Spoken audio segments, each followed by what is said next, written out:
श्वास लो। दीक्षा वाले तुम नहीं करना, तुम खाली जप करते जाओ। बाएं से नाक लो, बाएं नाक से श्वास लो, उसमें ओम स्वरूप ईश्वर का नाम भरो और मैं परमात्मा का हूं, परमात्मा मेरे हैं, अंतर्यामी प्रभु जो कभी मरते नहीं, कभी बिछड़ते नहीं, कभी बेवफाई नहीं करते। अब मेरा संबंध उनके साथ हो रहा है। श्वास लिया, दूसरे तरफ छोड़ दिया, फिर जहां छोड़ा वहां से श्वास लो और ओम अंतर्यामी प्रभु का मंत्र है। इस मंत्र की खोज भगवान नारायण ने की, इसलिए नारायण भगवान ऋषि है इस मंत्र के। और ये ओम मंत्र की छंद गायत्री है। इसके जापक को सब कुछ मिलता है, असंभव कुछ नहीं होता है। अब दोनों नथुनों से श्वास अंदर भरो, रोको। मैं ओमकार मंत्र जपूंगा, उसकी छंद गायत्री है, उसकी छंद गायत्री है। इस मंत्र के देवता भगवान अंतर्यामी है और इस मंत्र के खोजने वाले भगवान नारायण ऋषि हैं। मैं ये मंत्र प्रसन्नता के लिए, मैं ये मंत्र प्रसन्नता के लिए और प्रभु प्राप्ति के लिए जपता हूं। फिर से लंबा श्वास लो, दोनों नथुनों से लो लो लो। मेरे साथ करना, माला वाले माला करना है।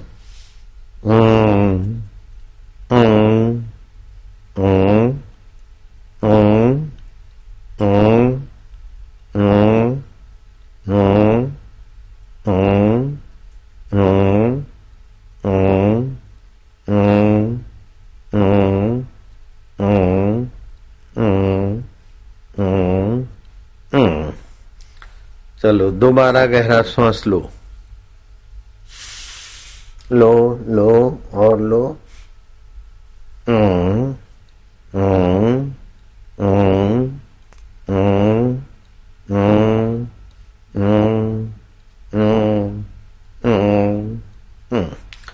ये 2 बार हर रोज करना चाहिए और ऐसा करने वाले व्यक्ति का ध्यान, भजन, सत्कर्म कई गुना हितकारी हो जाएगा। और ये कंठ से ओमकार का गुंजन ऐसी क्रिया करने से हाइपोथायरॉइड, हाइपरथायरॉइड होगी नहीं, अगर है तो बढ़ेगी नहीं, नियंत्रित रहेगी। और सुख दुख में समता का ऊंचा अनुभव कराने में भी ये साधना बड़ी मदद करेगी। जरा जरा बात में जब प्रभावित हो जाते हैं तो लोगों का प्रभाव तुम पर पड़ता है। ये साधना करने वाले पर लोगों का प्रभाव डाल देना ही पड़ता है, चाहे कितना भी कुछ हो जाए। ये साधना में जो प्रखर हो गए वे समता के सिंहासन पे बैठने में भी सफल हो जाते हैं। अभी 2 बार करने के बाद मैं कानों में उंगली डाल के बच्चों को सिखाने वाली साधना और सभी को सिखाने वाली साधना करवाता हूं। दीक्षा वाले जप में लग जाओ, बाकी के लोग दोनों कान में उंगली डालो, अपने बच्चों को समझाना, बेटे ये साधना पठित अनपठित, निगोरा सगोरा, अमीर गरीब सबका बेड़ा पार करने वाली है।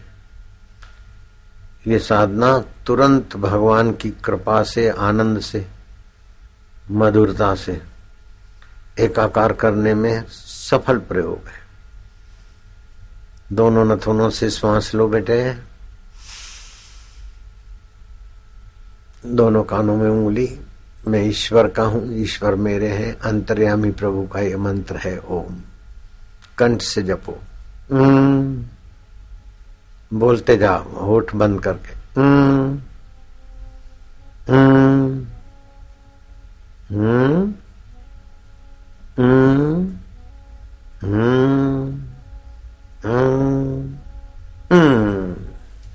अभी अभी अंतर्यामी प्रभु प्रसन्न होंगे। दोबारा गहरा श्वास लो, लो लो लो। मैं अंतर्यामी प्रभु का हूं, प्रभु मेरे हैं। प्रभु आनंद रूप है, ज्ञान रूप है, चैतन्य रूप है। मेरा और उस अंतर्यामी का कभी साथ नहीं छूटता। मैं उन्हें नहीं जानता हूं, फिर भी वो प्रभु मुझे जानते हैं। आज मैं अंतर्यामी प्रभु को प्रीति से पुकारूंगा। जैसे बच्चा बोलता ना, माँ, मैया, मेरी माँ, प्यारी माँ, तो माँ की खुशी छलकती है। ऐसे ही अंतर्यामी माँ की माँ, बाप के बाप प्रभु अभी अपनी खुशी छलकाएंगे। दोबारा गहरा सांस लो, लो लो लो।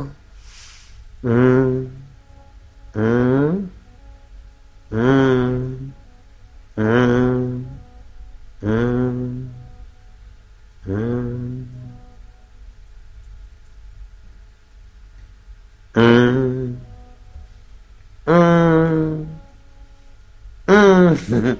हंसी आ रही। तीसरी बार गहरा सांस, और गहरा। जितना गहरा सांस लोगे बच्चे बच्चियां, उतने फेफड़ों की बंद शक्ति, बंद छिद्र खुलेंगे, रोग प्रतिकारक शक्ति खुलेगी। अपनी प्रीति शक्ति जगाओ। भगवान प्यारे हैं, आनंद स्वरूप है। ओम उनका स्वाभाविक नाम मंत्र है। मैं उनका प्रीति पूर्वक उच्चारण करता हूँ।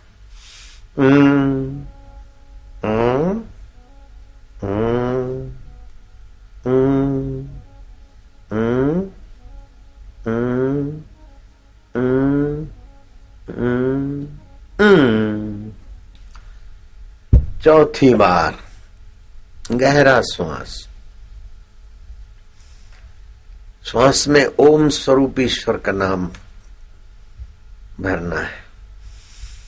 लो लो लो, मैं प्रभु का हूं, प्रभु मेरे हैं, और मैं उनके नाम की प्रीति पूर्वक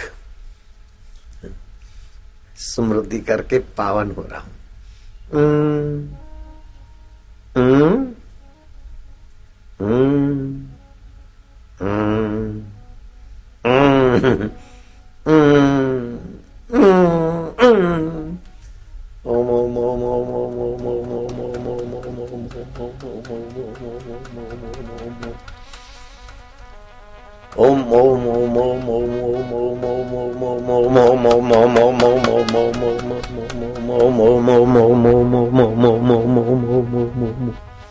प्रभु जी ओम, प्यारे जी ओम, ओम ओम ओम। माँ माँ माँ माँ करते ना, माँ से मस्ती करते तो कैसा करते, ऐसे भगवान से मस्ती करो। हरि ओम ओम ओम ओम, प्रभु ओम ओम ओम, प्यारे ओम ओम ओम, मेरे ओम ओम ओम, आनंद ओम ओम ओम, माधुर्य ओम ओम, मेरे प्रभु, प्यारे प्रभु, गुरु मेरे प्रभु मेरे, ओम ओम ओम ओम ओम ओम ओम ओम ओम ओम ओम ओम ओम ओम ओम ओम ओम ओम। भावनात्मक तनाव छू हो जाएगा, मानसिक तनाव गायब, शारीरिक तनाव अलविदा, बौद्धिक तनाव खोजने से नहीं मिलेगा। ये त्रितनाव नाशक भगवत प्रीति योग। हरि ओम ओम ओम ओम ओम ओम ओम ओम ओम।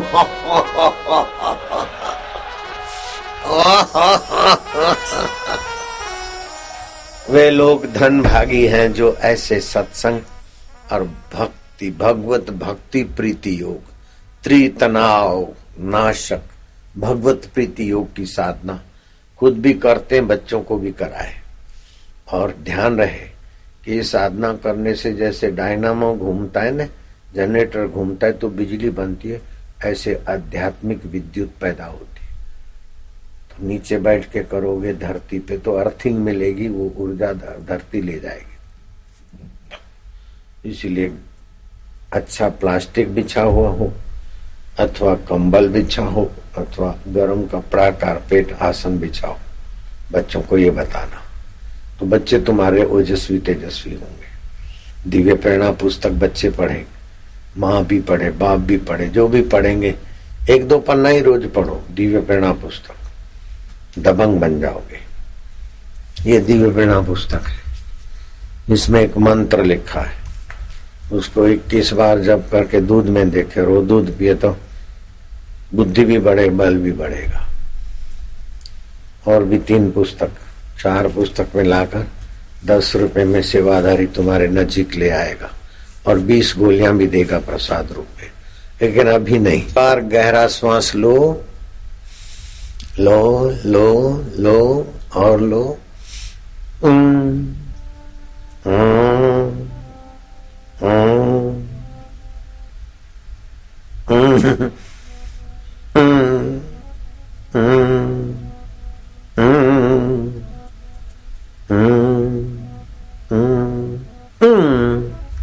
छठी बार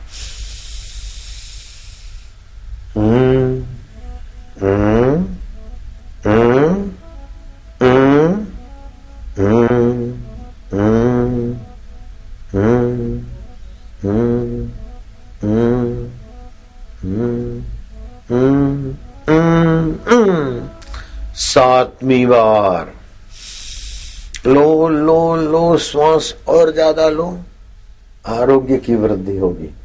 भोजन करके तुरंत ऐसा नहीं करना, भोजन के पहले कर लेना चाहिए। तो भोजन किया है उसके 2-2.5 घंटे के बाद कर सकते। दूध पिया तो 1-1.5 घंटे के बाद कर सकते। सुबह और दोपहर संध्या के पहले कर सकते। लो श्वास 8वीं बार, 7वीं बार 8वीं बार हो रहा है अभी। गहरा सांस लो।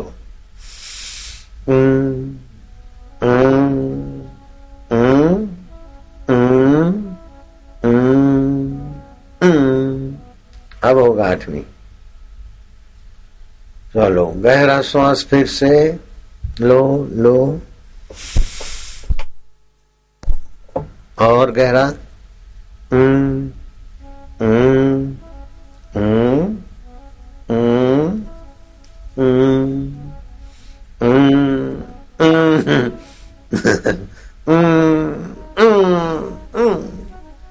नौवीं बार और गहरा और गहरा। 9वीं बार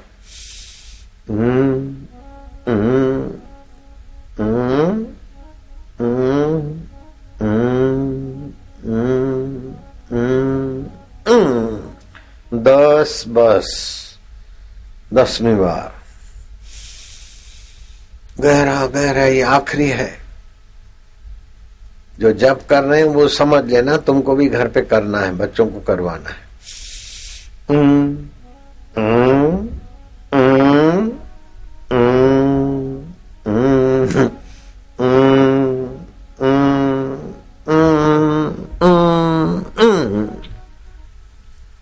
अब होठों में ओम ओम, प्रभु जी ओम, प्यारे जी ओम, अंतरात्मा ओम, आनंद स्वरूप ओम।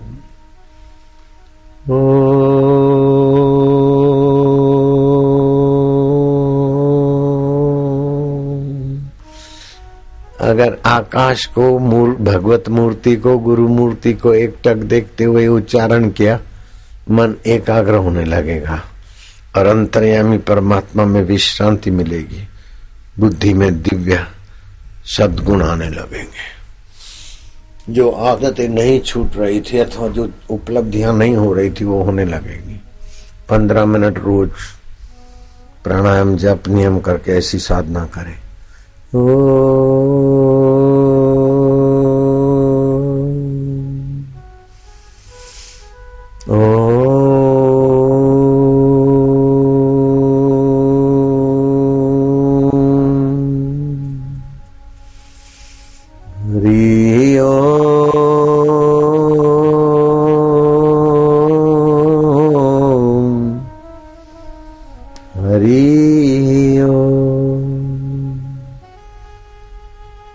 प्रभु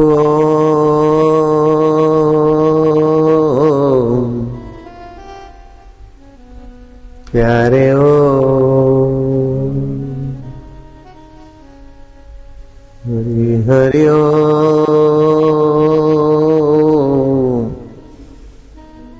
हरि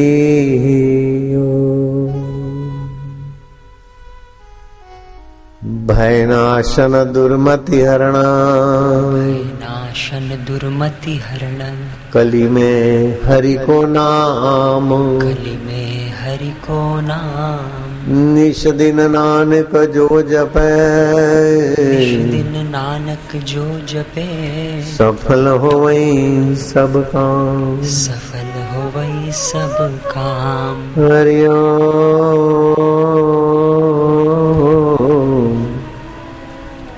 हरि।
और शिव भक्त हो तो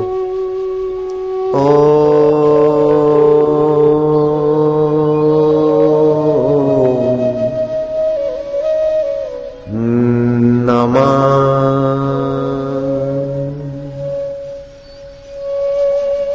शिवाय।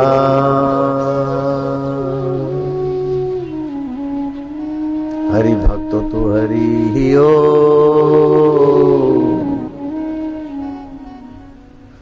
राम भक्त तो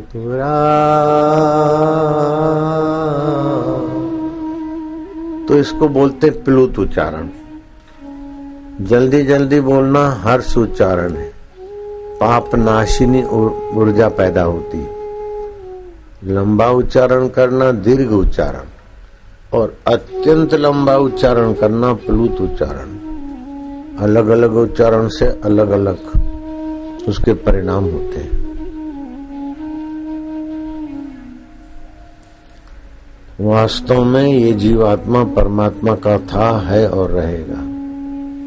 कितना भी शरीर को, संसार को अपना मानो, लेकिन अपना नहीं रहता शरीर। संसार भी अपना नहीं रहता।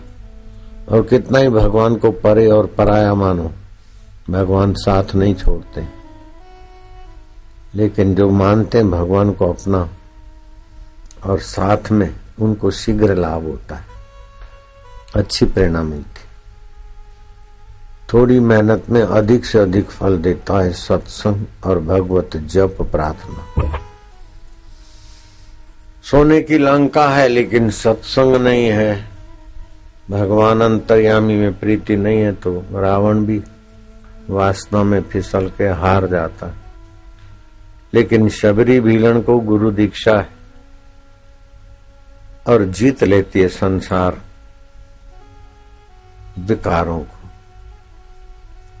मतंग गुरु की कृपा से शबरी के झूठे बैर राम खाकर भूरी भूरी प्रशंसा करते हैं, क्योंकि अंतर्यामी भगवान को अपना मानती थी। उसमें शांति विश्राम पाती थी। तो विश्राम अपने लिए, प्रीति प्रभु के लिए और सेवा संसार के लिए। ध्यान भजन में करके नियम तुरंत नहीं उठना चाहिए, थोड़ी देर वहीं बैठे रहना चाहिए। और कुछ कमरा ऐसा बना लो जिसमें कारपेट बिछाओ, ध्यान करें, फिर लेटना चाहे तो लेटे लेटे भी भगवत शांति में श्वासोश्वास गिनते रहे, थल बस्ती करते रहे। करके ध्यान भजन करने से बरकत होती है। फिर कभी कभी कीर्तन करें तालबद्ध होकर, तो घर में वो ऊर्जा के वाइब्रेशन आ जाएंगे। फिर कुविचार, घर के झगड़े बगड़े नहीं होंगे। खड़ा नमक आता है 1.5-2 रुपए किलो। हफ्ते में एक बार उस खड़े नमक का खारा पानी लेकर घर में पोता कर लेना चाहिए। नकारात्मक ऊर्जा भाग जाएगी, सकारात्मक विचार होंगे। जिसके घर में बरकत नहीं और झगड़े हैं तो घर का कुटुंबी पलंग के नीचे गिलास लोटा भर के रख दे, सुबह पीपल में, बड़ में, तुलसी में ही डाल दे और हफ्ते में एक दो बार खड़े नमक का पोता कर ले, सस्ते नमक का, और घर के लोग उसी नमक के पोते किए हुए रसोई घर में मिलकर, अगर ताल मंजीरे नहीं है तो कैसेट बजाकर थोड़ी देर कीर्तन करे, फिर भोजन करे, तो घर में लक्ष्मी भी स्थायी होगी और प्रीति भी बढ़ेगी।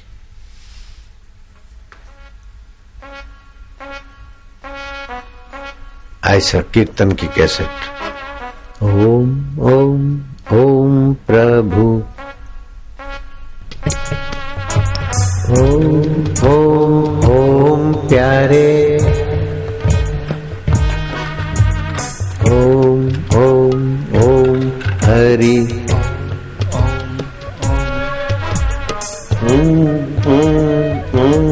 राम, ओम ओम ओम ओम ओम ओम श्यामा, ओम ओम ओम ओम ओम ओम शिव, ओम ओम ओम ओम ओम ओम गुरु।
ओम ओम ओम ओम ओम ओम ओम ओम ओम ओम ओम ओम ओम ओम। हरि ओम प्रभु, ओम प्यारे, ओम मेरे, ओम आनंद, ओम माधुर्य, ओम हरि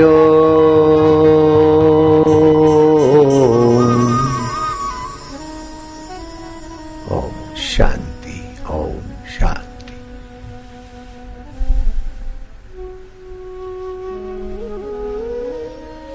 दस माला हो गई होगी तो हाथ ऊपर करो। इस समय कारीगर रखे हैं और तुलसी की माला बनती है।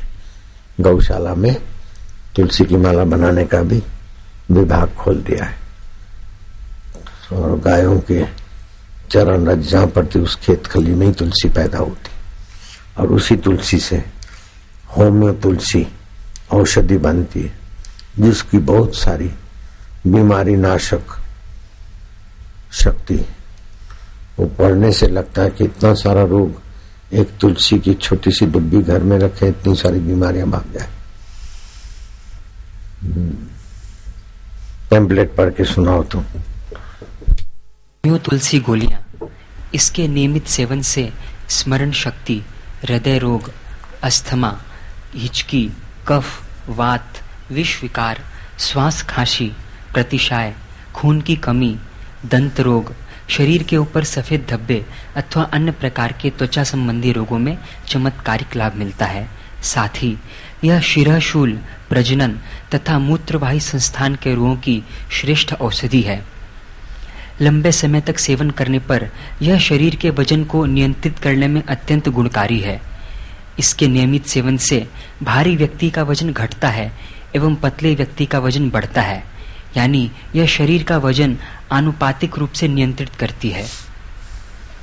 बच्चों का चिड़चिड़ापन, आंखों की लाली, एलर्जी के कारण छींकें, नाक बहना, मुंह में छाले, गले में दर्द, पेशाब में जलन, दमा तथा जीर्ण ज्वर, पसली का दर्द, सर्दी, अरुचि, सुस्ती, दाह आदि के लिए भी यह उपयोगी है।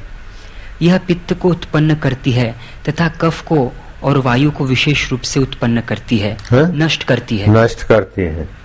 वायु संबंधी तकलीफ हो, कफ संबंधी तकलीफ हो, ठीक हो जाती है। लेकिन गर्मी शरीर में है तो फिर पानी में डाल के फिर पीनी चाहिए, तो पित्त भी शमन होता है। वैसे तो एक एक दो गोली चूसना है वायु और कफ वाले को। अगर पित्त है तो फिर पानी के साथ लेनी है। यह हृदय के लिए हितकर, हृदयोत्तेजक, उष्ण तथा अग्नि दीपक है एवं भूख नहीं लगती तो भूख लगाएगी, खाना नहीं पचता है तो पाचन तंत्र ठीक करेगी। आज मैंने ये गोली ले ली थी सुबह, अभी खूब भूख लगी तो खा के आया, तेज भूख लगी। कुष्ठ, मूत्र विकार, रक्त विकार, पार्श्वशूल आदि को नष्ट करने वाली है। यह हृदय हेतु बलवर्धक होने से अनेक प्रकार के शोथ विकारजन्य रोगों में आराम देती है। लीवर और आमाशय के लिए यह बलवर्धक है। सिर का भारी होना, पीनस, माथे का दर्द, आधा शीशी, ज्वर, दमा, जुकाम, कफ तथा गले के रोगों के लिए बहुत लाभकारी है। मिर्गी, नासिका रोग, कृमि रोग आदि में विशेष लाभ करती है। एसिडिटी, संधिवात, डायबिटीज, स्थूलता यानी मोटापा, खुजली, यौन दुर्बलता, प्रदाह और नजला, फेफड़ों में खरखराहट की आवाज। अभी बैठे बैठे सबको ये तुलसी की गोलियां भी मिले, ऐसा 2 सेवादारी घूमे। हाँ, और तुलसी की गोली हाड़ी। लेकिन इन बीमारियों को भगाने के लिए पहले विजय की बिगुल बजाएगा।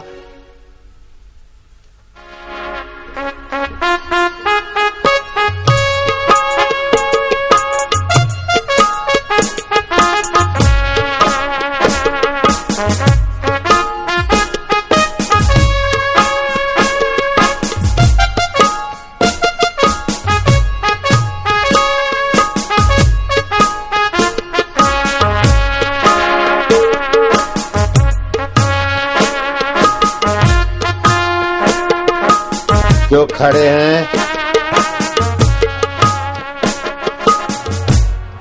नारायण, ये राग पहाड़ी तो तुम सुनोगे, लेकिन उसके पहले सभी व्यक्तियों के अंदर परमात्मा सत्ता ज्यों की त्यों है, उसको स्वीकार करने से उसका बड़ा फायदा मिलता है। शास्त्र कहते हैं जिसके जीवन में उद्यम है, साहस है, धैर्य है, जल्दी हड़बड़ाहट में नहीं करता, जल्दी निर्णय लेकर कूदता नहीं है, धैर्य से विचारता है। अपने 50 साल के सत्संग में एक भी सत्संग 19-20 नहीं हुआ, फेल नहीं हुआ, कैंसल नहीं हुआ, पोस्टपोन हुआ था। एक फरीदाबाद का सत्संग, बस 50 साल, और 12 महीना सत्संग करते अपन। कुछ संत महापुरुष लोग तो 4 महीने बारिशों में बोले, कहां झंझट में, लेकिन हम चालू बारिशों में भी करते हैं। एक भी सत्संग बारिश के कारण हमारा विफल नहीं हुआ, बारिश भी पड़ती रही और सत्संगी मजे से सुनते भी रहे। हम जो निर्णय करते हैं तो इस सिद्धांत से करते हैं, परमात्मा देवता का उस निर्णय में हाथ होता है। अब ये जो 4 पूनम दी तो किसी के कहने से थोड़ी दी, ईश्वर के साथ निर्णय करके दी। चारों पूनम सफल हो गई। इंदौर की पूनम सफल हो गई, फिर बंबई हवाई अड्डे पे आई, वो तो हम गिनते ही नहीं। बोईसर की पूनम सफल हो गई, खूब भीड़ थी। वापी की पूनम, सुरेश वापस आए वहां से, और यहाँ की पूनम। अब आने वाली पूनम के लिए अर्जुन कहाँ है? जल्दी आ जाए।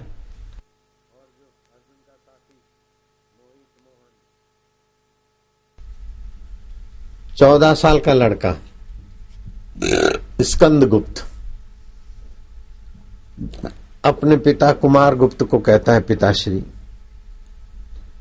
मगध को आकर आतंकवादी लूट के चले जाएं और आप रेड अलर्ट, सिक्योरिटी टाइट, ये आपके मंत्री भाषणबाजी करते, मेरा दिल दुखता है। मुझे आज्ञा दीजिए, मैं सेना लेकर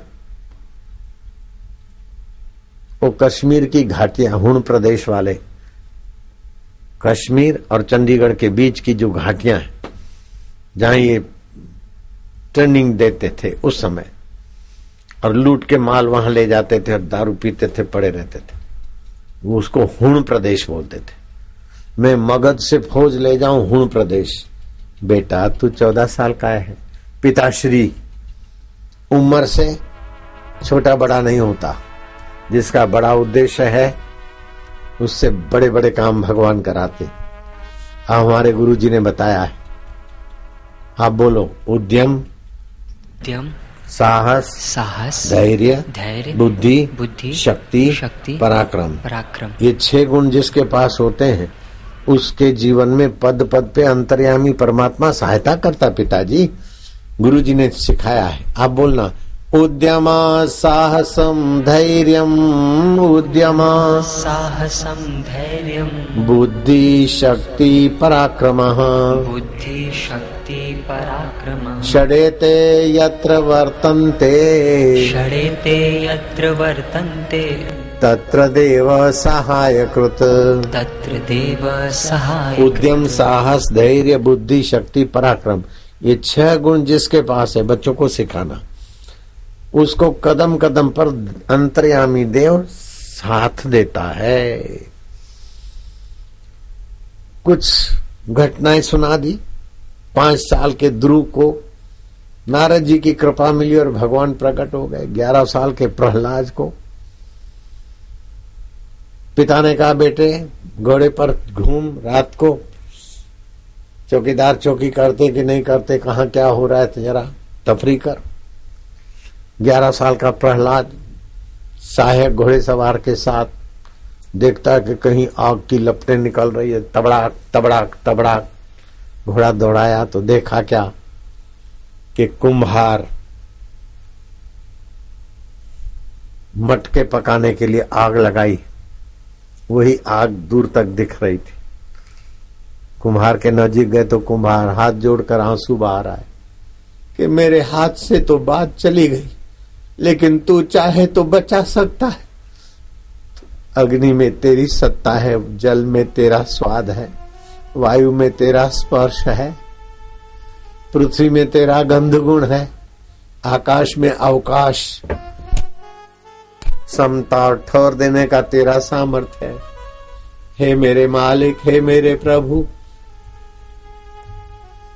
तू उनको बचा सकता है। प्रहलाद ने कहा, किसको बचा सकता है? कुम्हार, कुम्हार, मैं राजकुमार प्रहलाद पूछ रहा हूं, किसको बचा सकता है? बोले, राजकुमार, हमने मटके गर्मी देने के लिए धूप में सुखाए थे। सैकड़ों मटके इकट्ठे होते, तब निभाड़े में आग लगाना होता है। तो एक मटके में बिल्ली ने अपने बच्चे दे रखे थे, तो सोचा कि जब निभाड़े में आग लगाएंगे तो मटका निकाल देंगे। लेकिन मैं देर से आया और इन बच्चों को पता नहीं था, और चारों तरफ आग लग गई। तब मैंने पूछा कि वो बच्चे जिसमें थे वो मटका अलग किया कि नहीं किया। उन्होंने बोला, हम तो भूल गए। तब चारों तरफ आग ने घेर लिया, चारों तरफ मटके, मिट्टी के मटके पक जाएंगे तो बच्चों को कैसे भगवान के सिवाय कौन बचा सकता है। तो मैं उद्यम करता हूं उस प्रभु की कृपा बरस जाए। राजकुमार कहता है कि चारों तरफ आग लगा दी, अब उन बिल्ली के बच्चों को भगवान बचाने को कैसे आएंगे। युवराज, भगवान 2 हाथ पैर वाले या चतुर्भुजी, ये तो शुरुआत के भक्तों को समझाने के लिए पूजा विधि की व्यवस्था है। वास्तविक में तो भगवान जो सबका भरण पोषण करता है, गमनागमन करता है, वाणी जिसकी सबसे चलती है, वो अंतर्यामी भगवान है और सभी भूतों में है। और वो तो प्रार्थना सुने और चाहे तो बच्चों को बचा सकता है। प्रहलाद ने कहा बच्चे बच जाए न तो मुझे बताना।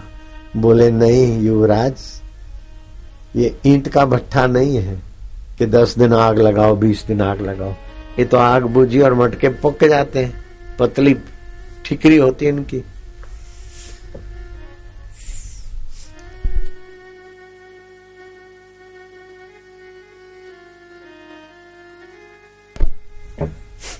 ऐसा करना कि तुम दिन में कभी भी आओगे तब मैं ये नेवा खोलूंगा। मैं वायदा करता हूं युवराज, और मेरे प्रभु की कृपा का देखना प्रभाव। प्रहलाद ने कहा जरूर मैं आऊंगा तब नेवे को छूना तुम। बोले हाँ। प्रहलाद आए दोपहर का भोजन लेकर। कुम्हार ने कहा युवराज अब मैं मटके हटाता हूं। हाँ बोले। मटकों के बीच वो मटका था। बिल्ली ने भी सुरक्षित कुत्तों से बचाने के लिए बीच मटके में अपने बच्चे दिए थे। तो मेरे ध्यान में थे, हे भगवान, हे हरि, हे प्रभु। एक एक मटका निकलता गया। नेवे में सारे मटके पक्के लाल हो गए, लेकिन जिसमें बच्चे दे रखे थे वो वैसे का वैसा ठंडे का ठंडा मटका रहा। प्रहलाद की भक्ति की दृढ़ता आ गई। तब से प्रहलाद ने विशेष उद्यम किया। भगवान सर्वत्र है और समर्थ है। पिता ने पानी में फेंकवा दिया, सर्वेश्वर, प्रहलाद की रक्षा हो।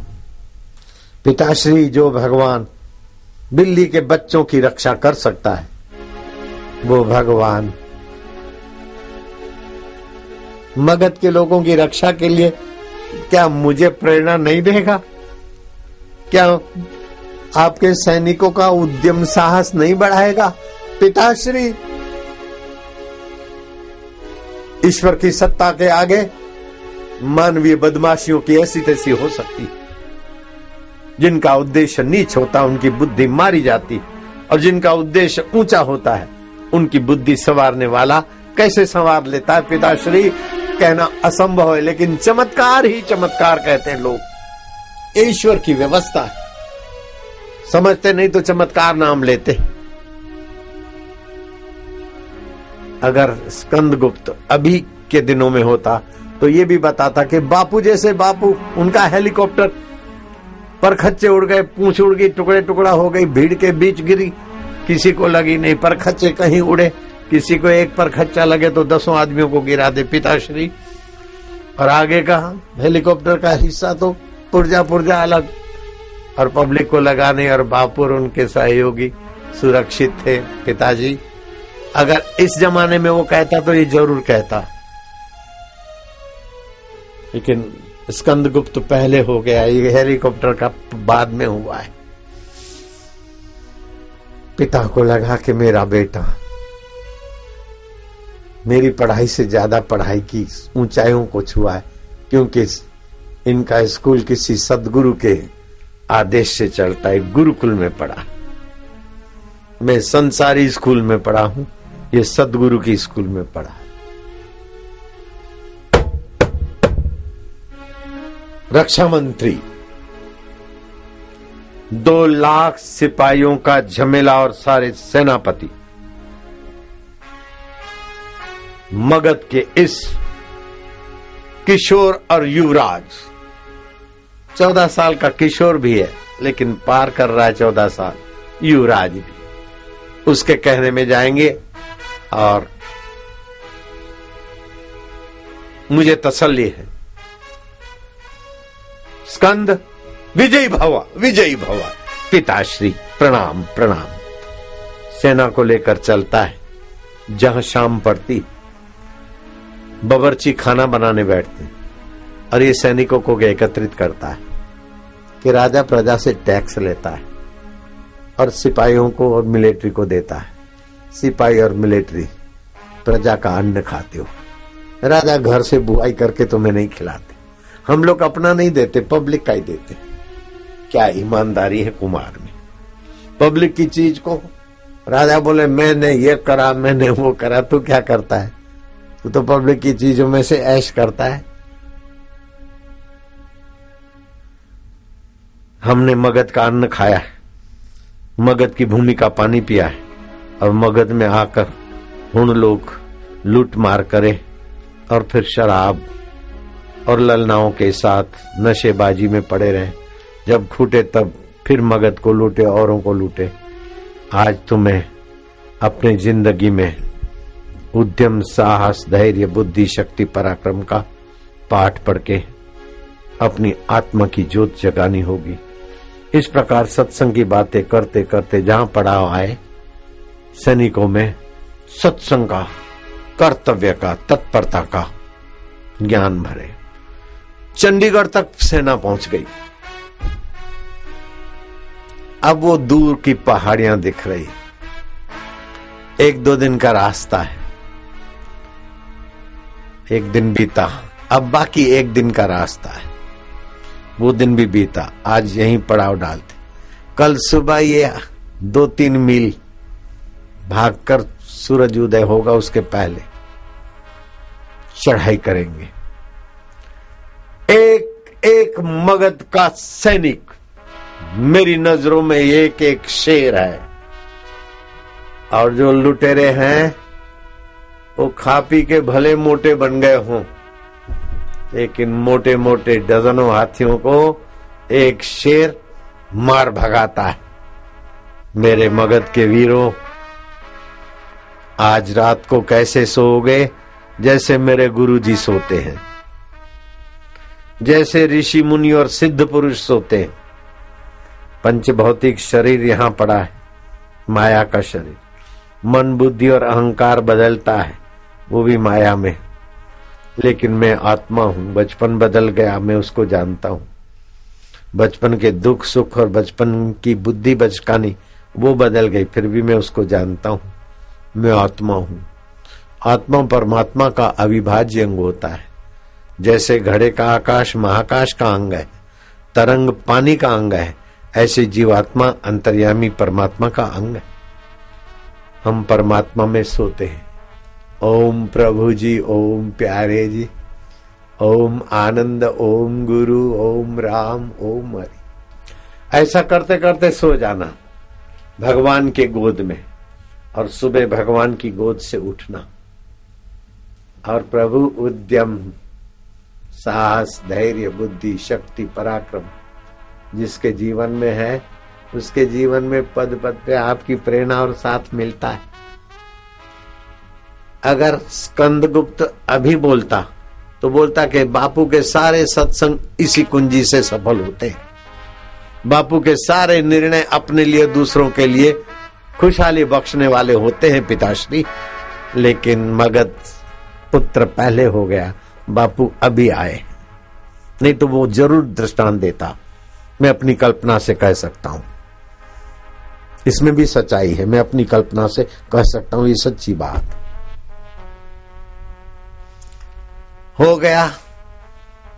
रात्रि का विश्राम और सुबह मधुर सी, जैसे श्री कृष्ण क्लीम मंत्र फूक कर बंसी बजाते, ऐसे ही सेना के वाद्य थे। मधुर बंसी बजी, कृष्ण कन्हैया बंसी बजैया। बिंद्रावन की कुंज गलियों में, सैनिक की दिल की गलियों में, तो उद्यम, साहस, बुद्धि, शक्ति, पराक्रम की बंसी बजा दीजिए। बंसी सुनते सुनते सारे लोग मगध बिहार भक्ति भाव था, अभी भी खूब है। सैनिकों के लिए मानो आज जन्माष्टमी, बड़े प्रसन्न होकर उठे। बंसी पूरी हुई न हुई, थोड़ी देर चुप, सब तैयार हो जाए। तैयार हुए, शौच आदि से निवृत्त हो गए, जिसको जो कुछ करना, नाना धोना जो भी। इतने में ही बिगुल बजी और सैनिक थे। बिगुल बजना है और सैनिक को चलना है, कतार में चले।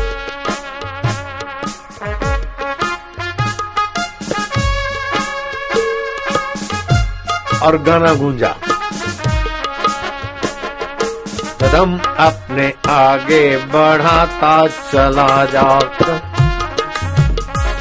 बढ़ाता चला जा, तेरे मार्ग कदम अपने आगे बढ़ाता चला जा, अपने आगे बढ़ाता चला जा, तेरे मार्ग में वीर कांटे बड़े हों, तेरे मार्ग में वीर कांटे बड़े हों, लिए तीर हाथों में हुण खड़े हों, लिए तीर हाथों में हुण खड़े हों, बहादुर सबको मिटाता चला जाओ, बहादुर सबको मिटाता चला जा, कदम अपने आगे बढ़ाता चला जाओ, कदम अपने आगे बढ़ाता चला जा, तू है आर्यवंशी ऋषि कुल का बालक, तू है आर्यवंशी ऋषि कुल का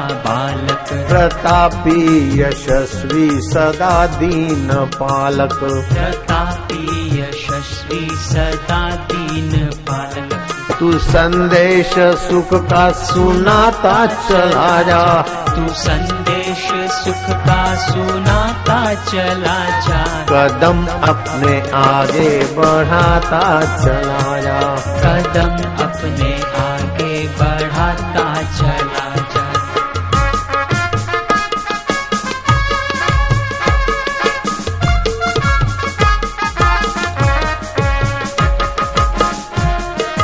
भले आज तूफान उठ उठ कर आए, भले आज तूफान उठ कर आए, बला पर चली आ रही हो बलाए, बला पर चली आ रही हो बलाए, बला पर चली आ रही हो बलाए, बला पर चली आ रही हो बलाए, युवा वीर है धनधनाता चला जा, युवा वीर है धनधनाता चला जा, मगध का वीर है धनधनाता चला जा, मगध का वीर है धनधनाता चला जा, कदम अपने आगे बढ़ाता चला जाओ, कदम अपने आगे बढ़ाता जल्दी। चला जा,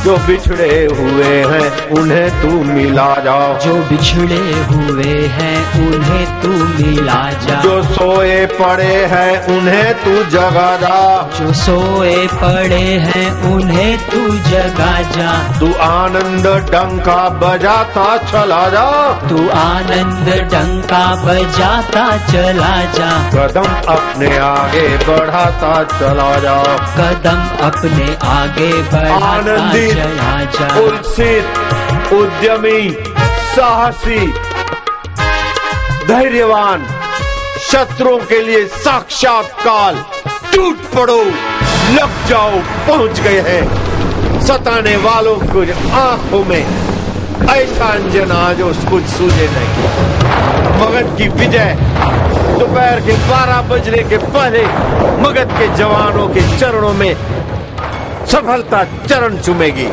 लगो लगो आतंक का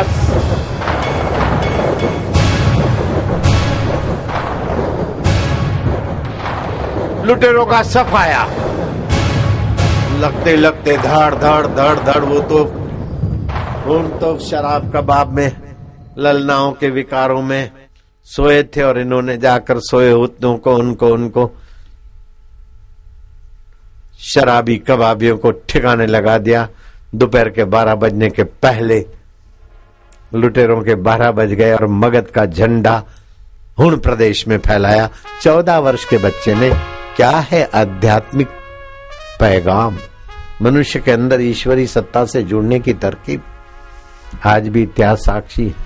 इतना ही नहीं, कवि हो गए बिहार में, बड़े धर्मात्मा कवि थे। उनका नाम था कवि विद्यापति। आज भी कवि विद्यापति के नाम से विद्यापति नगर है और एक प्राचीन शिव मंदिर है, विद्यापति धाम भी है, जो समस्तीपुर जिला बिहार में है। दल सिंह सराया स्टेशन से 10 किलोमीटर दूर, एड्रेस मैंने बता दी। वो कवि विद्यापति सुबह नींद में से उठते तो मैं प्रातः उसका सुमरण करता हूं, जो हृदय में स्फुरित होता है, मेरा अंतर्यामी शिव आत्मा है और उसी की ज्ञान गंगा है और बाहर की भी उसकी गंगा है। ऐसे जीवन यापन करते थे, सत्संगी थे कवि विद्यापति। जब वृद्ध हुए तो अपने सेवकों को, अपने शिक्षकों को, शागिर्दों को कहा कि मुझे गंगा किनारे जाना है। बेटे, गंगा जी कितना दूर होगी? 12.5 कोस, मतलब 50 किलोमीटर आज का। मुझे ले चलो, कल सुबह को चलेंगे। वृद्ध शरीर था। शिक्षक और विद्यार्थियों ने डोली बोली की व्यवस्था की, विद्यापति को बिठाया। चलते चलते चलते उस संत हृदय का हृदय द्रवित हो गया। हम भोर को चले, अब हम आगे नहीं चलेंगे। गंगा जी कितना बाकी रह गई? बोले हम आधे में आ गए हैं। 6.5 कोस से कुछ 6.25 कोस आ गए, बाकी 6-6.25 कोस है, मतलब 25 किलोमीटर आ गए, 25 बाकी रहा। अब अपन यहीं रहेंगे। बेटे चलकर यहां तक आई तो मैया भी तो आएगी। मैया अब तो आएगी ना, मैया अब यहीं आओ, हम नहीं चल पाएंगे, ये हमारे बच्चे बेचारे थक जाए। भोजन बनाओ, मैया को मैंने कह दिया है। महाराज, इतिहास साक्षी है, कवि विद्यापति के नाम से विद्यापति नगर है, जाकर जांच करो। जहां पर नगर है वही तो ये रहे थे, रुके थे। नगर तो बाद में बना।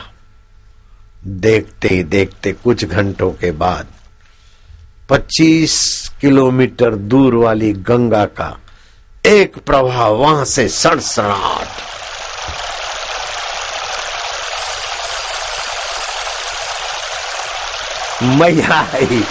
मैया आई सुबह प्रार्थना की थी, अभी मैया आ गई संध्या को। मैया मैया मैया गंगे मैया मैया मैया जय हो जय हो। गंगा जी को देखकर आसपास के देहाती लोग दौड़े चले आए।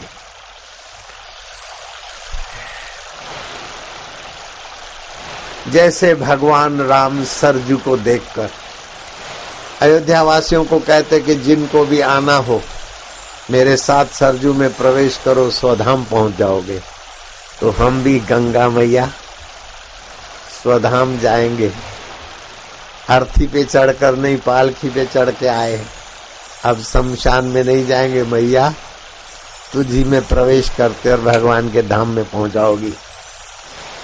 आप लोग कोई भी दुस्साहस नहीं करना। गंगे माँ करके प्रविष्ट हो गए और गंगा माँ ने उनको आलोक करके स्वधाम भेजा।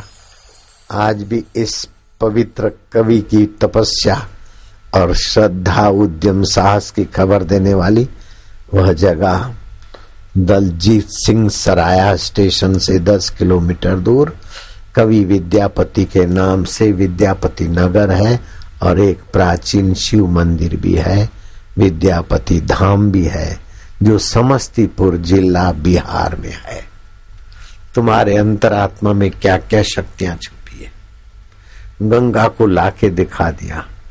बिल्ली के बच्चे नेवे में पक न जाए, जिंदे कर के जिंदे रखवा के दिखा दिया। लीलाशाह प्रभु जी ने नीम के पेड़ को आदेश दिया और नीम का पेड़ चला के दिखा दिया। ज्ञानेश्वर महाराज ने आत्म विश्रांति पाकर चबूतरे को आदेश दिया और चबूतरा चल पड़ा। औरंगजेब ने देखा कि निपट निरंजन महाराज मराठाओं में बल उद्यम साहस भर रहे और इस्लामी सेना के दांत खट्टे करने वाले मुट्ठी भर मराठा और शिवा सबको तोबा करा रहे। मैं उस महाराज को खुशामद करके वश करके आऊंगा। दिल्ली से संदेशा भेजा कि हम आ रहे हैं। जहां मेरा आश्रम है उस आश्रम से 2-3 किलोमीटर दूर औरंगाबाद, वो जगह में देख के आया। वहां रहते थे वो महाराज निपट निरंजन। औरंगजेब आया हाथी पर बैठ के, दर्शन करना है और हाथी पे बैठ के आया है। महाराज बाहर बैठे थे, सुबह सुबह की धूप ले रहे थे। कमरा बनाते तो प्लिंथ बनाते ना 2-2.5 फुट की ऊंची, उस पर बैठे थे। बोले वो तो हाथी पर आया है, तू चल जरा। प्लिंथ चलने लगी तो उसका घमंड उतरा, औरंगजेब का हाथी से नीचे उतरा। बाबा गुस्ताखी माफ करो। तब बाबा ने कहा, दावा बादशाह का करे तू आलमगीर, हम तो फकीर एक नाम के आधार हैं। कहे निपट, ये दिल्ली दरबार नहीं है, फकीरों का दरबार है। सुना दिया, ये दिल्ली दरबार नहीं है कि तेरी खुशामद हो, ये फकीरों का दरबार है। हाथी पे चढ़ के आ गया तो चारों दिशा मार मार किया तेने कत्ले आम। तेग बहादुर के शीश कटाया है। गुरु गोविंद सिंह के बच्चे तूने मासूम 2 उनको दीवार में नाहक चुनवाया है। इतना की बद्दुआ फकीरों की दुआ मांगने आया है। कफर की राह धर फकीर को आजमाए है, दुआ लेने को आता है और आजमाने को। कहे निपट निरंजन, सवामन जनेऊ जब जलाए तब तू खाना खाए है और यहां आशीर्वाद के लिए आए हैं। ऐसी कविताओं में ऐसा फटकारते रहे, कल भी आना कल भी आना। 7 दिन तो औरंगजेब को सत्संग सुनाया, उसका ग्रंथ मौजूद है। और जहां बैठ के सुनाया वो पुराना उन दिनों का प्लिंथ भी हम देख के आए। आपके आत्मा की महिमा अपरंपार। निपट निरंजन पहले क्या थे? पिता मर गए थे, माँ की सेवा, माँ को रोटी कमा के खिलाना, चमड़े का धंधा करते थे। कसाईयों से चमड़ा बमड़ा लेके उसको साफ सूफ करके 1623 में बुंदेलखंड चंदेरी ग्राम में जन्म हुआ और फिर देवगिरी दौलताबाद में अंदर से प्रेरणा हुई। गोरख उनको पुकारा, माँ की मृत्यु देखकर वैराग हुआ, पुकारा तो गुरु ने कहा कि देवगिरी दौलताबाग में गुरु पूर्णिमा का मेला होगा तो तब आना। 1678 में औरंगाबाद।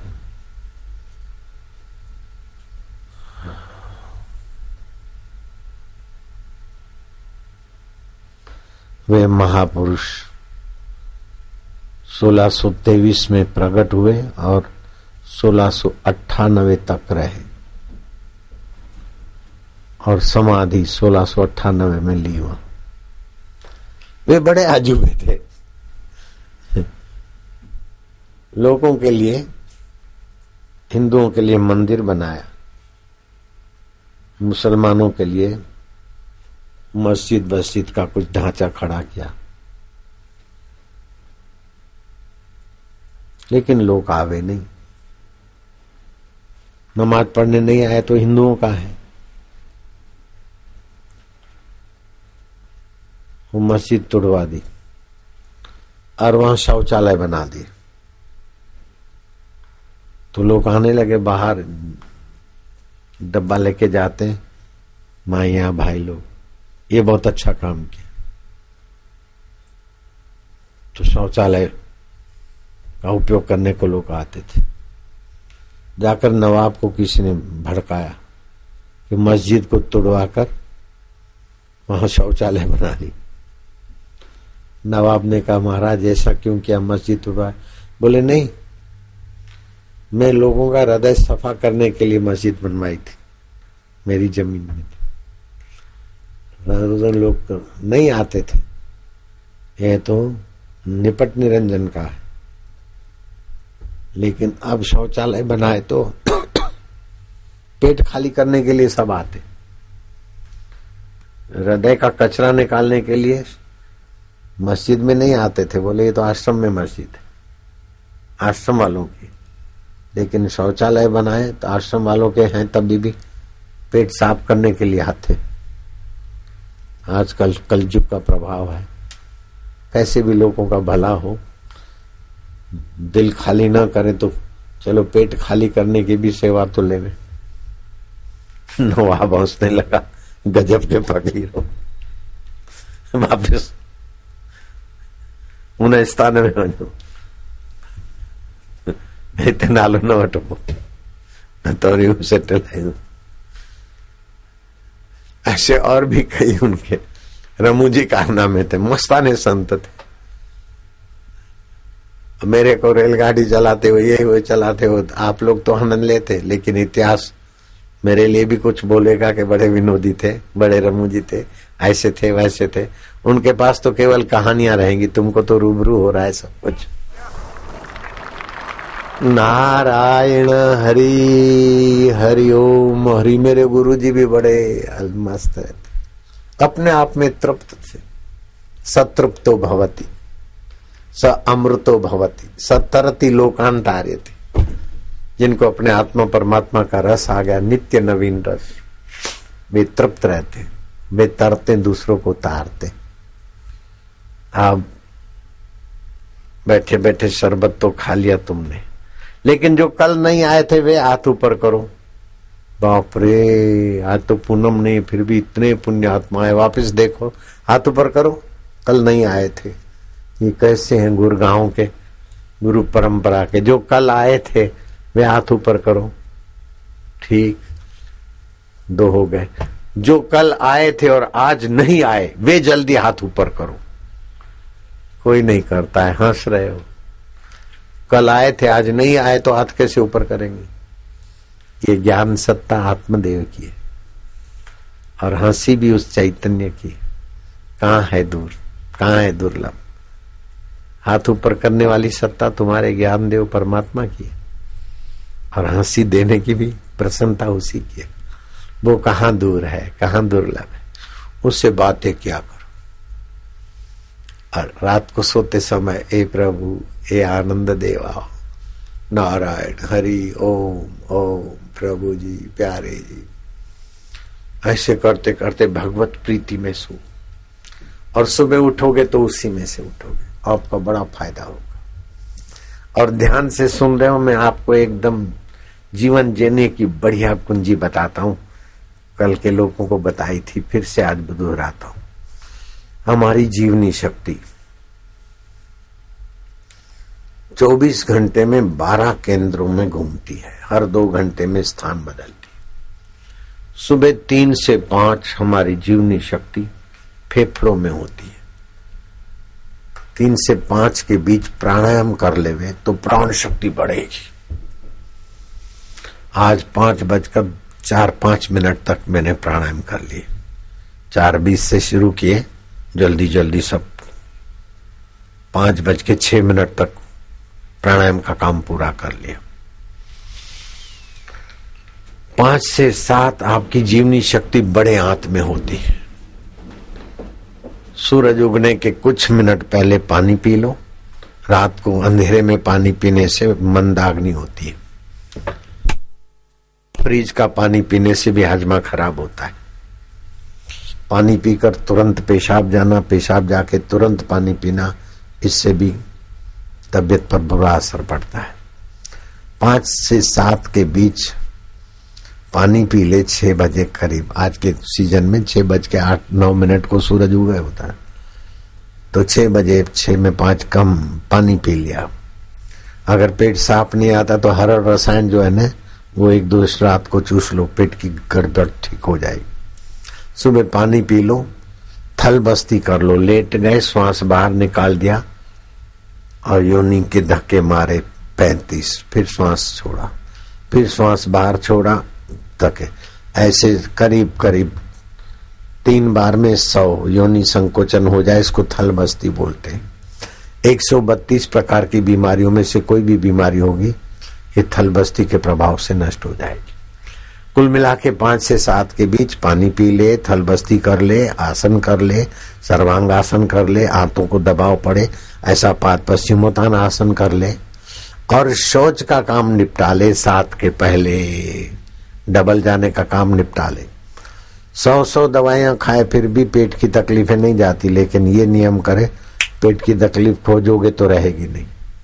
7 से 9 के बीच जीवनी शक्ति आमाशय में रहती। उस समय अगर पीना हो, जिसको भूख नहीं लगती हो, कम लगती हो, तो नारंगी 100 ग्राम लगभग नारंगी खा ले, अथवा तो आम की सीजन है और कमजोर है तो 100 ग्राम आम का रस, और देसी आम जिसमें रेशे होते हैं, वो देसी आम खाने को मिले तो ये कलमी आम की ऐसी तैसी। ऐसे तो दूध और रोटी खाता हूँ, एक दूध और दलिया। आज देसी आम और दलिया, दूध को मैं क्या छोड़ू, देसी आम बहुत फायदा करते हैं। तो 9 से 11, 7 से 9 आमाशय में पेय हो तो ठीक। मैं अदरक और आंवले का शरबत थोड़ा डालता हूँ, पानी डालता हूँ और पीता हूँ, उससे पाचन तंत्र मेरा बढ़िया रहता है। आपको भी स्टॉल पे आंवला अदरक शरबत मिलेगा, अथवा अकेला आंवले का रस भी मिल जाएगा। वो आंवले का रस में शक्कर डाल दो और पका दो, शरबत गजब का होगा। 100 ग्राम अदरक डाल दो, 90-100 रुपए में 2-2.5 बोतलें शरबत बन जाएगा। ओए हाजमा आजम और बुढ़ापे को दूर भगाने वाला। तो ये सब पेय भी पी सकते हैं। अथवा तो बहनें जिनको मासिक अधिक आता हो अथवा आंखें जलती हो, आंवला चूर्ण 10-12 ग्राम, 1 चुटकी हल्दी, पानी डाल के घोल बना के चुस्की लेके पियो 7 से 9 के बीच। पानी पड़ने की बीमारी, सपनदोष की बीमारी भाग जाएगी और आंखों की जलन, आंखों की लाली मिटेगी और तबीयत अच्छी रहेगी। कमर की कमजोरी पानी पड़ने के कारण तो वो कमजोरी भी मिट जाएगी। तो 7 से 9 आंवले का रस, आंवले का शरबत, अनार, दूध। लेकिन चाय कॉफी से 10 प्रकार की बीमारियों की जड़ें मजबूत होती। चाय कॉफी से परहेज करना। 9 से 11 के बीच जीवनी शक्ति पाचन तंत्र में होती, अग्निशय बोलते उसे। उस समय प्लीहा में होती जीवनी शक्ति। उस समय भोजन करोगे तो आपका भोजन अच्छी तरह पचेगा और उसका अच्छा रस बनेगा। मैं आज भी 11 के पहले भोजन का काम निपटा के फिर आया। जब से मुझे ये पता चला बात का, तब से लगभग मैं 11 के पहले अथवा 11 के आसपास भोजन कर लेता हूँ। मुझे बहुत फायदा हुआ और मेरे आश्रम में भी ये नियम बना दिया, सभी आश्रमों में, और सभी आश्रम के मेरे प्यारे बच्चों को भी बहुत अच्छा लगता है। और जो भी साधक 9 से 11 के बीच भोजन करने में फायदे का अनुभव करते हो तो हाथ ऊपर करो, हजारों हाथ है, तो आप लोग भी सीख लो। 9 से 11 के बीच भोजन कर लो। जो 12 और 1 और 2 और 3 बजे भोजन करते हैं वो न चाहे तो भी उनकी पेट की खराबी और शरीर में कोई न कोई बीमारी रहेगी। जो 12 बजे, 1 बजे, 2 बजे, 3 बजे भोजन करते हैं अवश्य रुग्ण होंगे। उसका कारण है, मैं कोई डराता नहीं, श्राप नहीं देता हूं। 9 से 11 जीवनी शक्ति पाचन तंत्र में होती है और 11 से 1 जीवनी शक्ति हृदय में होती है। करुणा, दया, प्रेम, सहानुभूति, मानवीय संवेदना। इसलिए वो 11 से 1 के बीच संध्या होती है। भगवान की भक्ति प्रीति का काम करना चाहिए। तो 11 से 1 प्रीति का काम नहीं करते और पेट का काम करते, तो पाचन पचाने वाली जीवनी शक्ति है नहीं, और जहाँ पचाने वाली है, जहाँ प्रेम देने वाली है, वहां वो नहीं करते। तो हृदय में स्नेह आनंद नहीं रहता, तो घर में झगड़े होते, और पेट में देर से खाना जाता है तो पेट में गड़बड़, तो दिल भी गड़बड़, पेट भी गड़बड़। दो तो मैन है। 1 से 3 जीवनी शक्ति छोटी आंत में होती है। तो जो 11 बजे खा लिया है तो 1 बजे तक उसका जो रस बनता आ रहा है, तो 1 से 3 के बीच छोटी आंत वो रस चूसता है और सारे अंगों में भेजता है। अब 11 बजे तुमने भोजन किया नहीं और तुमने भोजन ही किया 1 बजे, 2 बजे, 3 बजे, तो रस क्या लाएगा? जो भी कच्चा, खारा, खट्टा जो भी गड़बड़ है वो धकेलेगा, तो कभी इधर गड़बड़, कभी उधर गड़बड़, कभी उधर गड़बड़। 1 से 3 के बीच भोजन करेंगे तो वो कच्चा रस सारे शरीर में कोई न कोई गड़बड़ भेजेगा। 1 से 3 के बीच पानी पी सकते, लेकिन खाना खाना समझो खाना खराब करना, तबीयत खराब करना।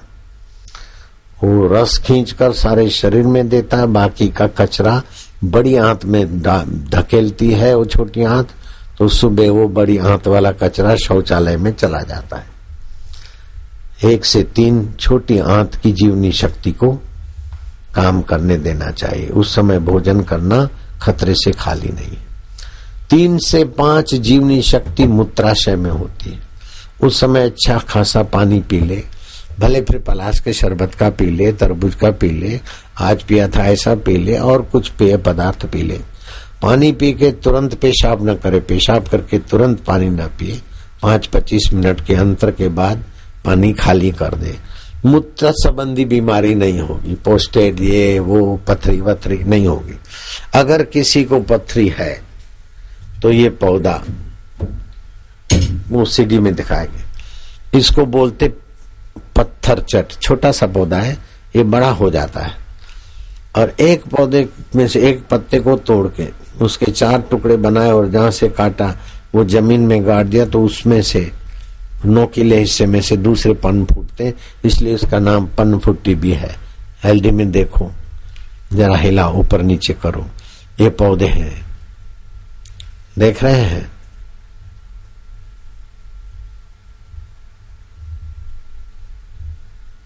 एक पौधा इधर का है। तो पथरी संबंधी किसी को भी तकलीफ हो, चाहे लीवर में हो, चाहे जठरा में हो, चाहे मूत्राशय में हो, ये पत्ते उसके दुश्मन है। ये 2 पत्ते चबा दिए छोटे होते, और बड़ा एक दबंग भी होते बड़े बड़े, एक खा लिया पथरी चट हो जाएगी। 5 से 7 के बीच 3 से 5 मूत्राशय में होती है, और उस समय ये पत्ते खाओ और पानी पियो तो पथरी जल्दी भागेगी। तो मूत्र संबंधी बीमारियां हो तो ये 2 पत्ते खाए, अथवा कहीं सूजन हो या चोट लगी हो तभी भी ये पत्ते रगड़ के लगा दे, फायदा करते। बहुत सारे इसमें गुण हैं। तो 3 से 5 मूत्राशय में जीवनी शक्ति होती है। 5 से 7 किडनी में जीवनी शक्ति होती है। उस समय हल्का फुल्का भोजन कर सकते हो, सुपाच्य, लेकिन संध्या के प्राणायाम करके। रात को अगर दूध पीना है तो 5 से 7 के बीच भोजन कर लो, अथवा ज्यों सूर्य अस्त हुआ त्यों आपकी जठरा मंद हुई, और मंद जठरा में ज्यों देर से भोजन खाया और ज्यों भारी भोजन खाया त्यों शरीर बेडोला और हार्ट अटैक, बाईपास सर्जरी, कमर दर्द, डायबिटीज, न जाने कितनी कितनी बीमारियां कच्चे रस से बन जाती है। तो 5 से 7 मतलब 6:30 बजे प्राणायाम कर ले और फिर भोजन खा ले 7 बजे।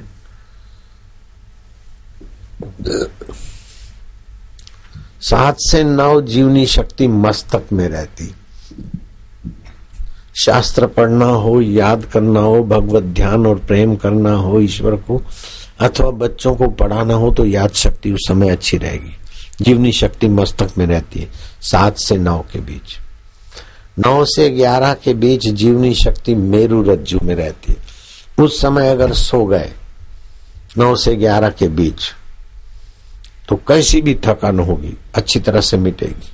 लेकिन जो 11 के बाद थके हुए सोते हैं उनकी थकान नहीं मिटती, दूसरे दिन भी थके थकाए रहते। 9 से 11 के बीच, 9 बजे न सो जाए तो 10 बजे सो जाए। कल भी हम 10 के आसपास सो गए थे। 11 के बाद जागना तो बुढ़ापे को बुलाना, कमजोरी को बुलाना। 11 से 1 जीवनी शक्ति पित्ताशय में होती है। इस समय नई कोशिकाएं बनती है, नई कोशिकाओं का निर्माण होता है। अगर तुम जागते रहे तो जल्दी बूढ़े हो जाओगे। पित्त प्रकोप होगा, आंखों की जलन, अनिद्रा, सिर दर्द और आंखों की बीमारियां लग जाएगी अगर 11 के बाद सोए तो बहुत दिन। अगर 1 से 3 के बीच जागते हो तो खबरदार, लीवर कमजोर हो जाएगा। और 1 से 3 के बीच पति पत्नी का व्यवहार करोगे और गहरी नींद छोड़ दोगे तो पाचन तंत्र बिगड़ जाएगा, एसिडिटी और अपचा। इस समय जागते रहे तो दृष्टि मंद हो जाएगी और शरीर की प्रतिक्रियाएं मंद हो जाएगी। अतः इस समय सड़क पर ज्यादा दुर्घटनाएं होती है। तुमने देखा होगा ट्रक ड्राइवरों को, ट्रक के मालिकों को आरटीओ टैक्स भरना ही पड़ता है और ड्राइवरों को टोल टैक्स तो देना ही होता है। फिर भी 4 खाकी वर्दी वाले दर्जनों ट्रकों को रोकते रहते, उनको सुनाते रहते, डराते रहते और पैसे नोचते लेते और वो बेचारे शोषित होते रहते। किसी ट्रक ड्राइवर का गुड़गांव में फ्लैट बढ़िया दिखाओ तो मैं तुमको इनाम दूंगा, नहीं मिलेगा। कार वाला हो ट्रक ड्राइवर, ऐसा तुमने नहीं देखा होगा, न दिल्ली में, न बंबई में, न अहमदाबाद में, तो गुड़गांव में कहां। ट्रक ड्राइवर के पास फ्लैट नहीं, कार नहीं और इतनी इज्जत आबरू नहीं है, क्योंकि रात को जगते हैं। प्रतिक्रिया नहीं है, बुद्धि की प्रतिक्रिया नहीं है, मन की प्रतिक्रिया नहीं है, रोग मिटाने वाली प्रतिक्रिया नहीं है। ढाबे पर जैसा तैसा खाते, रात को 9 बजे के बाद खाते, 10 बजे के बाद खाते, 8 बजे के बाद खाते और सुबह कभी कहीं कभी कहीं। सभी लोगों की अपेक्षा ट्रक ड्राइवरों का परिश्रम ज्यादा है। 2 पैर, 2 हाथ, आंख, कान सब लगाते, जरा सा मन नहीं लगाए तो मार देंगे, मर जाएंगे। जरा सा आंख बंद कर दी 2 मिनट के लिए, ट्रक को और लोगों को कहीं पहुंचा देंगे। कितना तत्परता है। फिर भी उनके पास फ्लैट नहीं है, कार नहीं है, क्योंकि प्रतिक्रिया शक्ति नहीं है। 1 से 3 के बीच जगते हैं, 11 से 3 के बीच जगते हैं। कुत्ते बड़े एक्टिव होते हैं और स्वामी के वफादार होते हैं, लेकिन उनकी कीमत नहीं है, क्योंकि रात को फालतू भौंकते रहते और दिन में पड़े रहते। और प्राणियों की जितनी इज्जत है, बकरी की, गाय की, देखते खिलाते। समझदार आदमी, हाँ अंधा शौक है तो कुत्ते को हाथ घुमाएंगे, बिल्ली को नहीं, तो कुत्ते को और बिल्ली को हाथ घुमाना शास्त्र में वर्जित है। और जो कुत्ते पालते और घर में ले आते हैं, बिल्ली की धूल, कुत्ते की धूल, उनके सात्विकता, गुंडी नाम के कीटाणु निकलते हैं, वो घर में फैलते, घर के लोगों की मानसिकता डाउन हो जाती। और जिनको दूसरे जन्म में बिल्ली और कुत्ता होना हो, राम सुखदास जी बोलते हैं, दया करके उनको खिला दो, लेकिन अपना स्पर्श या घर में रखना। पहले का पुत्र था, जब श्रद्धा इधर उधर हुई तो उसने कुत्ता पाला। वो आइसक्रीम अपने मुंह पे रखता और कुत्ता उसका मुंह चाटे। पढ़ा लिखा, बीमारी गई, श्रद्धा डाउन हुई, तो फिर बापू से जो सत्संग का रस मिलता था वो चला गया, तो कुत्ता पाला, उनसे रस लेने लगे, तो कुत्ता उनका मुंह चाटे, नाक चाटे, कुत्ते को बगल में लेके घूमे, गाड़ी में लेके घूमे। भगवान जब रूठते हैं या देवता रूठता है तो हाथ पकड़ के नरक में नहीं ले जाता, बुद्धि घुमा देता। और देवता और भगवान जब रीझते हैं तो हाथ पकड़ के स्वर्ग या वैकुंठ में नहीं ले जाते, सत्संग में ले जाएंगे और ऐसी सार सार बातें गुरु के द्वारा कहलाएंगे और आप लोग निरोग रह जाएंगे। ये भगवान की कृपा नहीं तो क्या है। मुझे तो गुड़गांव वालों को देखकर बड़ी खुशी हो रही है। मैं जब आया मंच पे सोचा कि आज पूनम तो नहीं है, बहुत लोग हैं, एक 5-15 मिनट में छुट्टी करनी पड़ेगी, लेकिन तुम्हारी तपस्या देखकर मेरा हाथ भी जुड़ जाते हैं, सिर भी झुक जाता है। तुम्हारे माँ बाप को धन्यवाद है कि इतनी गर्मी, इतना आंधी तूफान, मिट्टी सहकर भी सत्संग सुन रहे हो। वो अंतर्यामी कितना खुश होता होगा तुम पर वो खुश है, इसलिए यहाँ से भी तुम्हारे लिए सद्भाव फेंक रहा है। कैसा दाता है। लोग बोलते हैं ऐसा हुआ, हमारा कोई नहीं है। अरे सभी का वो रखवाला, सभी को ठीक करने वाला। परवेज मुशर्रफ ऐसा किया, वैसा किया, कारगिल का युद्ध करके भारत को उल्लू बनाने की कोशिश किया, क्या क्या किया, और वहां के लोगों को उल्लू बनाया। फिर देखो आई मुसीबत तो भाग गया, परदेश जाके रहा, लेकिन भगवान ने कैसी प्रेरणा की। उसको अल्लाह भी कहो, गॉड भी कहो, भगवान भी कहो, हमें पता है सब एक ही है। वो ऐसा प्रेरक है कि पाकिस्तान में अब चुनाव के दिन है, अपनी पार्टी वाले बुला रहे हैं और चुनाव लड़ने को आया हूं, तो गए और गए तो गए। अब चुनाव तो होगा तब होगा, भाई साहब जेल में है परवेज मुशर्रफ, राष्ट्रपति है पाकिस्तान का, जेल में है। अब उसको छोड़ देंगे थोड़ी तो आगे आगे देखो क्या क्या होता है।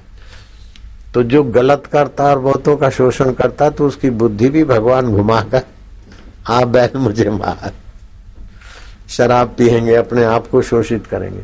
जो बहुतों को शोषित करता है उसको फिर उसके ही संस्कार शराब पिलाएंगे, जुआ कराएंगे, कसीनो की डिमांड, यहाँ कसीनो होना चाहिए।